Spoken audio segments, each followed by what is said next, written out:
You bought all the things, you planned it on your mood board, but somehow you're still looking back on the year and saying, is this all I did? The first thing I want you to know is that everything you've done has actually been perfect, and that you're at a perfect place in which to start your art. Because you don't need to have spent all the money on a fancy degree, a really expensive course, or even have the best equipment. This creative journey of ours is really just about creating rituals, and if you're looking back and thinking, I didn't achieve the goals that I wanted to, or I'm not at the place that I wanted to be, some people don't even have goals for themselves, so the fact that you can look back on yourself and say, I wish I could have done better, and have that perspective, that is a good thing to a point. It's good to have that critical eye and think to yourself that you want things to be better. Let's talk about what rituals actually mean, because the first thing you may be thinking of when you hear the word ritual is doing some sort of spiritual practice, some sort of prayer, maybe some sort of religious thing, and honestly, it's really not that different, but we're putting this into perspective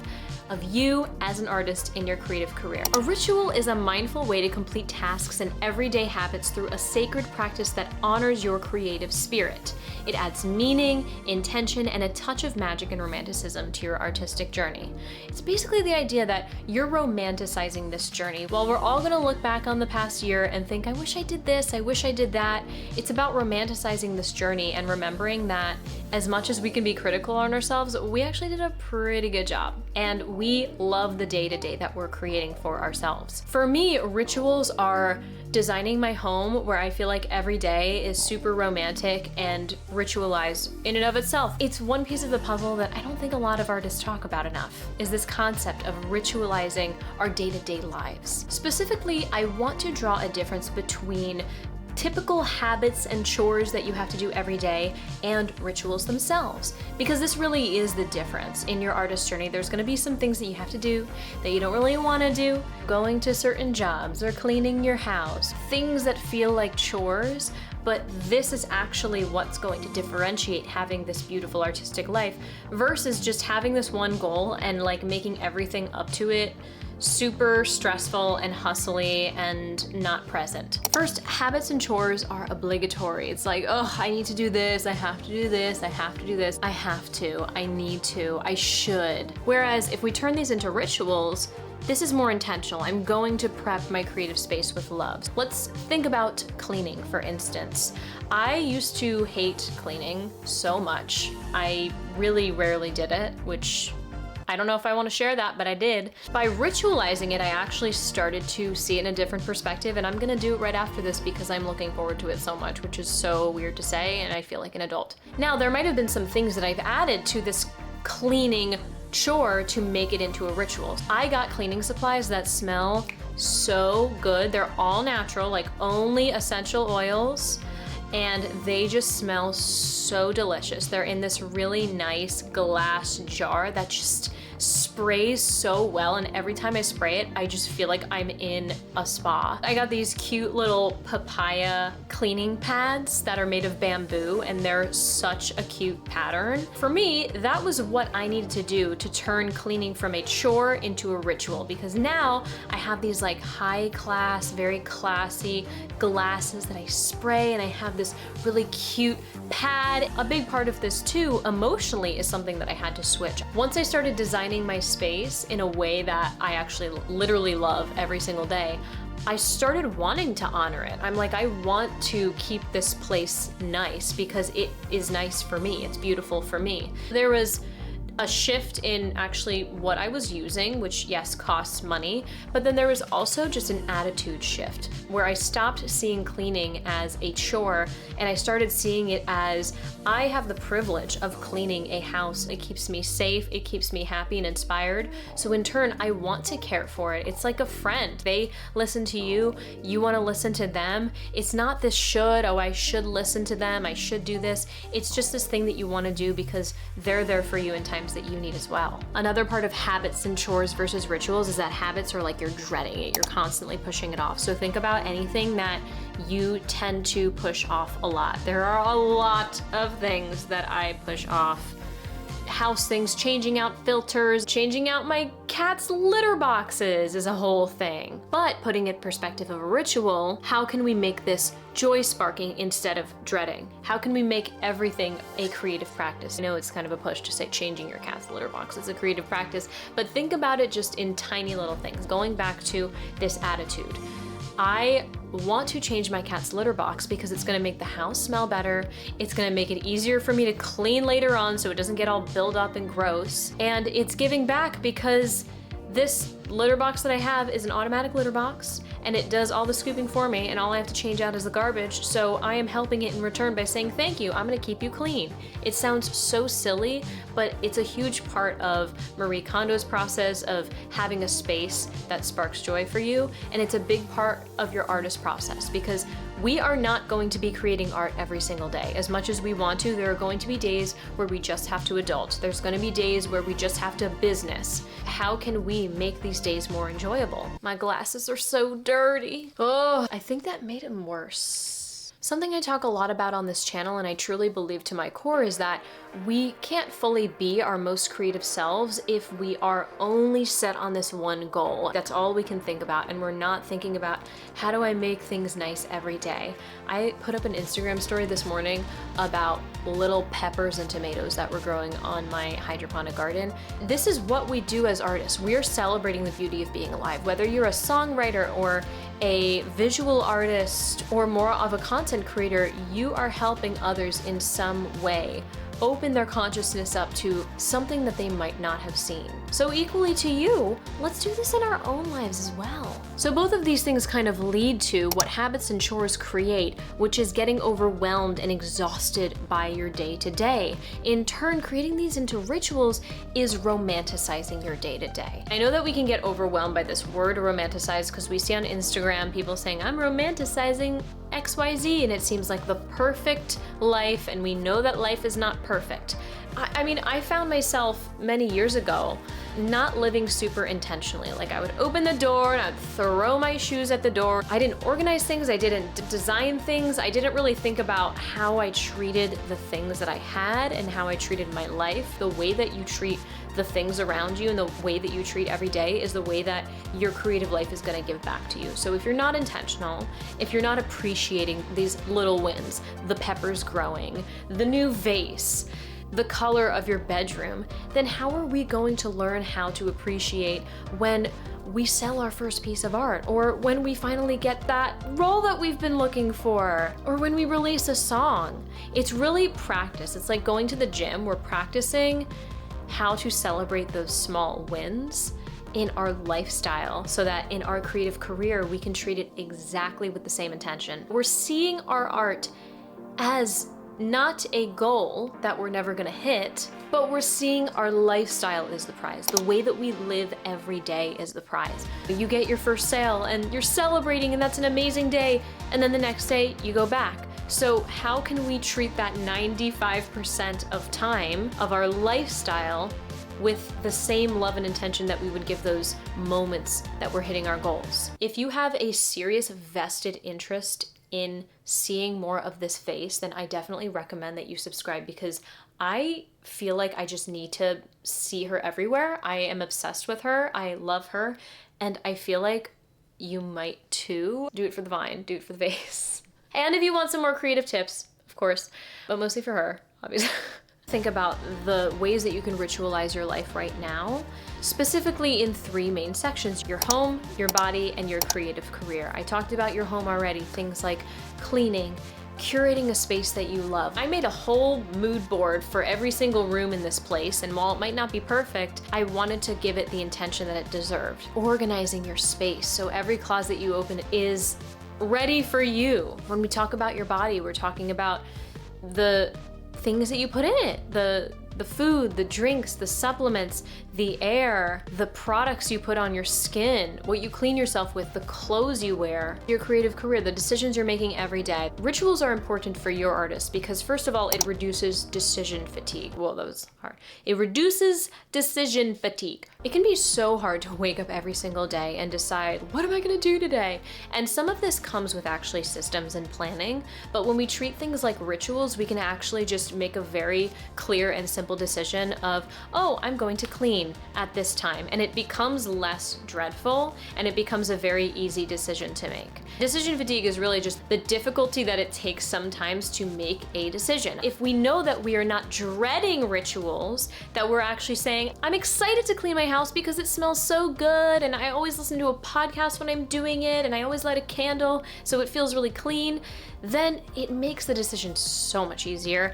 That makes your day more productive and that makes your week more productive and that makes your life just feel like it's all put together. As much as I can joke that there are some moments that I'm like feeling really shambly or my life is a mess, I am lucky that I feel a sense that my life has a semblance of being put together in some way, shape, or form more often than not, hopefully. That is very helpful for my artist because that means I can pursue my art and I don't have to feel like I'm flailing around and, oh, I didn't do this, I didn't do that, I didn't do this. Something that I also want to note is that a really easy way to ritualize something is to just activate one or more of the five senses. So like I said, cleaning, I'm activating the five senses through feel and smell because the feel of these like really high quality glass spray bottles and the actual spray just feels so seamless. It's so easy and I don't have to spray it a bunch of times. One spray and it gets all over and it's so nice. And the smell of each and every one of my cleaners, it's so yummy. Sometimes if I have to do dishes, I will activate my rituals through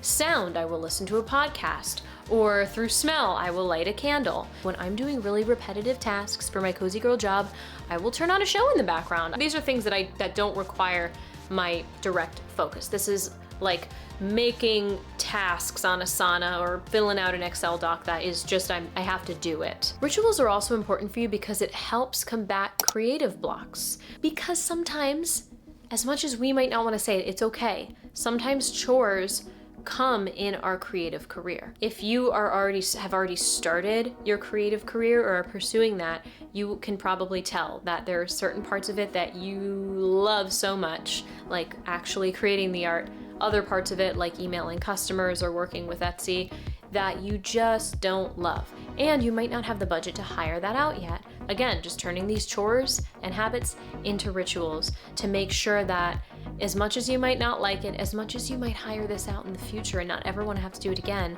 right now you can focus on making that part more enjoyable so you're not so exhausted by the time you actually get to the art creation. You don't feel this creative block. You don't feel burdened down by, I'm doing so many tasks that isn't actually what I want to do, and by the end of the day, I'm exhausted. It helps manage your cozy girl job. In our cozy girl job, I'm sure that there are things that you are not going to want to do. A cozy girl job, essentially a remote job that doesn't take the life out of you, that is in something that you are already really natural at. I always suggest like some sort of digital marketing for creatives, but there are also some creatives who are really good at technical things as well, so I don't want to discount that.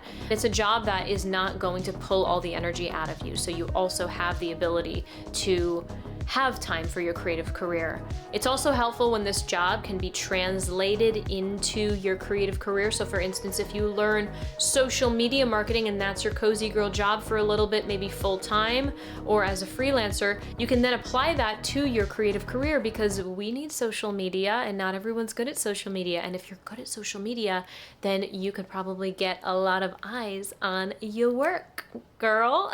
That was weird. I like half said it and then I was like, this is happening. Like I said at the beginning, this is helping you get used to celebrating those little wins. We're gonna have a creative goal. I would love to be in a movie. I would love to get representation with an agency at some point, an acting agency. Once I get to that point, I know as soon as that happens, I'm like, okay, but now I need to get cast. Okay, but now I need to get a better movie. I need to get this movie. I need water. I need water. The more you can learn how to romanticize every single day, the little peppers growing out of your garden, or the beautiful smell of the cleaning solution that you use, the more you can bring that into your creative career. So when you're in it, you can fully bask in the beauty that you earned for yourself. Something that I need to remind myself constantly is remembering to focus on one day at a time, and that there's only so much you can control. There are many things that you can't control. I believe that if you put your mind to something, you can do absolutely anything that you want. There are higher powers out there helping you do that. While you might want to be an artist full-time, the path to get there might be something different from what you thought of. There is a spiritual power greater than us that has a lot more control than we do. It could set us back if we have this false perception of how much we can control. I've struggled with a lot of this in my life, and I have people in my life who struggle with this, of thinking that they can control what other people think, how other people act, how their journey is unfolding. We might not be able to control how it happens, but we can control the why, and the why is going to lead us there. In that sense, we might not be able to control that we don't have the biggest house we might want, but we can control let me treat this house I have with the care and respect through yummy smelling sprays and cleaners. We might not be able to control that Susie over here got cast in a show and I didn't, and I feel really upset about that. But we can control, I'm gonna take inspired action today and make sure that I keep making consistent income through my cozy girl job and just enjoy the little parts of my life. I might not be able to control the fact that right now I see a content creator and actor who I love, Daniela Monet, who's on film sets, and I'm like, oh my gosh, girl, I want to be your best friend. You seem so cool. I would love to be on a film set with you, and I want to be your best friend. But I can control the fact that I got this at a discount in Anthropology, and now it's in my home. Let's talk a little bit more about some examples of artist rituals that you can implement right now. Home studio design and upkeep. I call homes for creatives home studios. So just whenever I say that, no, I just mean like your house, but I want you to, I like envision every single room as some sort of studio. If this was a retreat for creatives, that every part of this would be some studio in the retreat that would be cultivated for creativity. Even the bedroom is cultivated for, has different shapes, and it's relaxing, and it's just a studio. So just entertain me on that, especially knowing that these are things that you can control. What can you control right now in your space? Do you have some space to like maybe create a budget and start thrifting, paint some walls, look in the discount section of Anthropology, go to some estate sales and really start curating your space? Because that is a way that you can not only make your home more inspiring, but that is a creative outlet all in and of itself. And if you're feeling like you're not creative right now, that is a great way to do it that you can control, that can then help you ritualize your life. I genuinely feel like every day I wake up in this purple, flowery, mystical fairy garden of a room, and I just feel like I'm in a movie. And you can definitely do that too. This can also come in the sense of planning out your day in maybe a cute notebook or a project management tool where you're using cute colors and emojis. I know Notion, a lot of people like doing that. I use Asana, making organization and systems fun and delightful, just like it would be your home. It's like your digital home. Self-care, understanding how to ritualize how you treat your body and your mind. Having tea in your bed, putting music on in the background, doing yoga right in your bedroom. And then these are things that you could invest in at some point. Massages and acupuncture and red lights and saunas that you could put in your home that helps you take care of your body. I want to make sure that I emphasize that you do not need to spend money on things. These could be for free. Money is amazing in so many ways, and you could spend money eventually, but I want you to know you don't have to be spending all of this to ritualize your creative life. Making cute plans. Like I said, I went apple picking. I went to an outdoor movie. I am going to make candles and bake with my friend this weekend. How cute is that? I'm so excited. I got this lotion at one of those refill shops downtown. Just cute plans, man, cute plans. I don't know how else to say it. Like, just make cute plans and do them. I don't know why I wasn't doing this a few years ago. I was just so nervous about making plans, and now I'm just like, I'm gonna do cute stuff because it's cute. Looking back on my past month, I can think about all of these amazingly cute things that I did that just make me happy and spark joy for me. A few years ago, I would have thought like, oh, well, it costs money to go to apple picking. I have to spend time going to drive to do this. For me, that is an okay trade-off. I know I just said you don't need to spend money, so I'm not saying you need to, but I'm saying if you're grappling between a $5 ticket to do something when you have the $5, just do it, man. That's fun, and that's gonna make your creative life so much more enjoyable. Plus, it's a way to engage with your community, stay connected with your friends and interact with them, specifically people in your creative community. It's just a win-win. I talked about triggering the 5 senses, but specifically this could be right at the beginning or right at the end of your day. I turn on my red light right when I wake up and right when I go to sleep. I like having something nice smelling right when I wake up or right when I go to sleep, and throughout the day, honestly. But specifically, if you can't do it throughout the day, if you have an in-person job right now, doing that right when you wake up or right when you go to sleep. This goes for thoughtful movement and exercise. I was a gymnast for 11 years, and after I stopped, I would just go to the gym, go on the machine that was like you cycle your feet, and then I would watch a show, and it wasn't really intentional. And now I take the time to really figure out, okay, what am I gonna do today? Am I gonna do yoga at my house? Am I gonna do hot yoga? Am I gonna go to the gym and do a Pilates class? Am I gonna do my own workout at the gym? I'm very intentional about that sort of thing. Am I gonna go roller skating? Ugh. Am I gonna go running? Always no, 99% of the time no. Think about the ways that you're moving throughout your day. This goes back to taking care of your body and your mind. This is something that we all have to do, is exercise. How can we make that a ritual? I will even do yoga and light the red light while I'm doing it, so it's kind of like a hot yoga class. Add some ambiance to it. There's so many amazing reasons to pursue rituals. It is a really big part of being an artist. I talk about so many things. I talk about strategy and manifestation and doing all these tips and tricks. Ritualizing your life and romanticizing your life is going to help you look back on memories and just look at them so fondly, look to the future and have things to look forward to, and then just live in every day. Like, I can't believe this is the life I live. This is amazing. That life and feeling that you dream of having when you achieve one of your creative goals, I want you to be as close to that now, because I know that a few years ago you were probably aspiring to be where you are right now. Let's bask in it. Let's bask in the everyday. You were waiting for this every day. Just a reminder that rituals are definitely not placing this crazy standard on yourself to be perfect all the time. Rituals do not require money. You can do these for free. It is not a one size fits all, so it's not, even if your best friend likes to live a certain way, you might like to live another way, and that is perfectly okay. There is not one thing that you have to do, and that it is not placing this crazy expectation for your life to be perfect like we might see on social media. I think the trend of romanticizing things is sweet because it can be a reminder to just slow down and remember that if we set things around us that spark joy, people, things, experiences, then we can find a way to romanticize anything that we do. Especially if it's looking around today, right now, and seeing the things that spark joy for you, make you feel so grateful, and are things that your past self 1 or 2 years ago would be absolutely awestruck that you have. Look around you, take a breath, think about those things that you are incredibly grateful for, the things you might be putting off that you could turn into things